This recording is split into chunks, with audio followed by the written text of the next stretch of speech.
उत्तर प्रदेश में स्थित जनपद फतेहपुर में बना थाना राधानगर हमेशा चर्चा पर बना रहता है। आए दिन वहां कोई न कोई घटना घटती रहती है।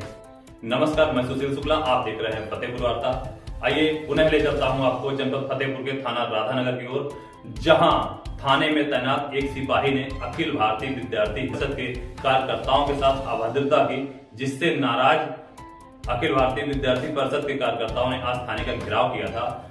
लगभग 1.5 घंटे जाम लगने के बाद शहर के सीओ सिटी ने आश्वासन दिया है कि दोषियों पर 2 दिन के अंदर कार्रवाई की जाएगी। अगर 2 दिन के बाद कार्रवाई नहीं होती है तो उसके बाद फिर से प्रदर्शन के लिए प्रेरित होंगे अखिल भारतीय विद्यार्थी परिषद के लोग।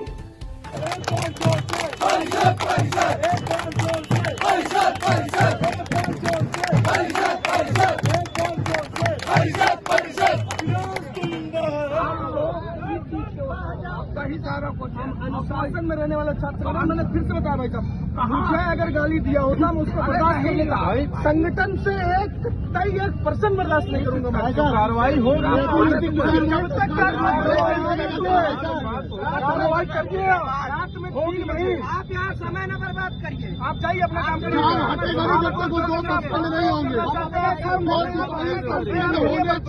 मैं सब कुछ वो तो हो ही जाएंगे। हमने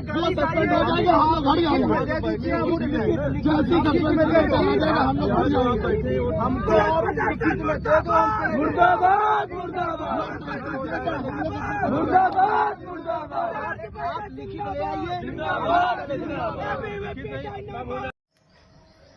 आज आप लोगों ने राधानगर थाने का घेराव किया था और रोड जाम रखी थी, उसका क्या कारण था?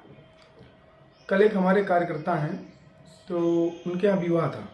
उसमें रात में 3:30 बजे उनका फ़ोन आता है मेरे पास कि भाई साहब, क्योंकि कार्यकर्ता हैं तो स्वाभाविक है जब कोई समस्या होगी तो मुझे फ़ोन करेंगे। तो उन्होंने फ़ोन करके मुझे बताया कि कुछ लोग आए हैं और वो लोग जो विवाद किए हैं और पथराव कर रहे हैं। तो हमने कहा कि 112 में आप कॉल करिए। तो उन्होंने कहा कि 112 में हमने कॉल किया था लेकिन अभी पुलिस नहीं पहुंची है, तब तो इसलिए आपको आना पड़ेगा। तो मैं फिर रात में वही 3:30 बजे घर से निकल करके जो है गाजीपुर थाना पहुंचता हूं, और राधानगर थाना पहुंचता हूं। राधानगर थाने में मैं देखता हूं कि वहां पर एक अविनाश करके सिपाही थे, और उन्होंने नेम प्लेट नहीं, वो बाद में जानकारी हुई कि उनका नाम अविनाश है।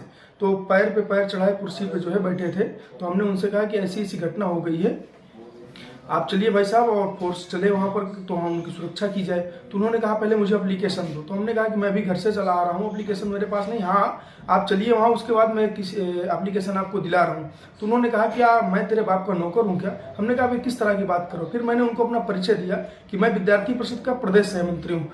तो उन्होंने ऐसे शब्दों को उपयोग किया है, बोले एबीवीपी से। तो हमने कहा हाँ मैं एबीवीपी से हूँ। तो उन्होंने कहा एबीवीपी से, और ऐसे शब्दों को उपयोग किया है कि मैं आज आपसे उन शब्दों को नहीं रख पा रहा हूँ, ऐसे मेरे संगठन के प्रति। और बोले कि तो एबीवीपी कार्यकर्ता है तो क्या कर लेगा, ऐसे बहुत सारे शब्द बोले हैं जो मैं इसमें नहीं बोल सकता हूँ। उसके बाद मैंने उनसे कहा कि आप ऐसा ठीक नहीं कर रहे हैं। तो बोले कि जो तुझको करना है कर ले जाकर के, जिससे शिकायत करनी है उससे शिकायत कर ले जाकर। फिर हमने वहाँ के जो थाना प्रभारी हैं उनको रात्रि में ही फोन किया। तो उन्होंने कहा कि मेरे पास रिकॉर्डिंग भी है उनकी। उन्होंने कहा कि जो आपको करना है करो और जिससे शिकायत करनी है करो। फिर हमने अपने कार्यकर्ताओं से बातचीत करी और आज थाने का घेराव किया था कि अगर जिन्होंने हमारे संगठन के प्रति गलत शब्दों का उपयोग किया है, जब तक उन पर कार्रवाई नहीं होगी हम यहाँ से नहीं हटेंगे।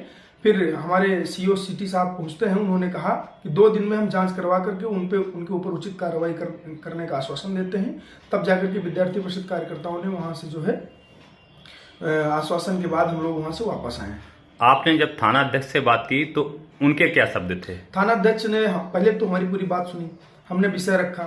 उन्होंने कहा कि अच्छा ऐसा है क्या? तो थाना अध्यक्ष हालांकि छुट्टी पे थे, तो थाना अध्यक्ष के इंचार्ज में कोई दूसरे एसआई थे। तो उन्होंने कहा कि, तो हमने कहा भाई साहब ये ठीक नहीं हुआ, हमारे साथ जो हुआ है, हमको जो बोलना है बोलो, संगठन को आप ऐसे शब्दों का उपयोग नहीं कर सकते संगठन के लिए। तो उन्होंने कहा फिर जिससे आपको शिकायत करनी है कर देना। तो हमने कहा आप